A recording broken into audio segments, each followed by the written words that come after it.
Hi guys, this week we are going to be investigating tornadoes.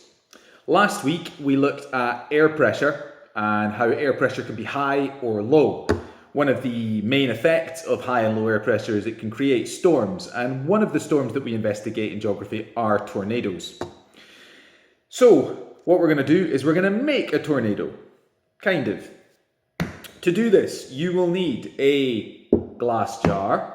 You'll need to fill it about yay high with water. It's not a specific measurement, but about 5/6, something like that. And you'll need a little bit of washing up liquid. And that's it. So,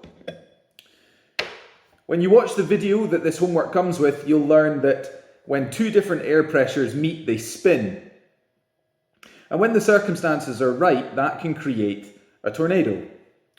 This, of course, is water in a jar, so it only looks like a tornado. It's not actually a tornado, but it's still quite good fun to do. What you need to do is fill your jar this much with water and then take a very small amount of washing up liquid. I actually just squeeze like that much, almost nothing, almost none.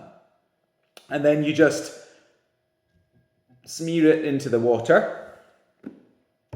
Because if you put too much in, the whole jar will turn to bubbles and nothing happens.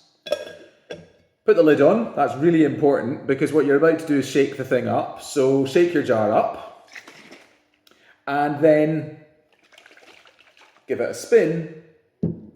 And as you can see, you get a tornado effect in a bottle. It lasts for quite a long time too, so it's quite fun to watch. Some of you might have seen The Wizard of Oz, and some of you might have really enjoyed that movie. Personally, I didn't really like it, and that's because in geography we're concerned with facts and reality, and The Wizard of Oz isn't a very realistic film. The main issue I had with it was that Dorothy, had she been sucked up into a tornado, would have been most likely torn limb for limb. So I like, for added reality, to add a few Lego Man body parts to my tornadoes. There we go, some hands, some arms and some legs. And that actually lets you see the tornado effect a little bit better as well.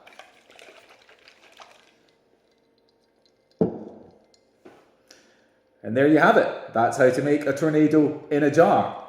Make sure that you watch the video that accompanies this and do the quiz at the end so you can get a score. Okay, see you next week.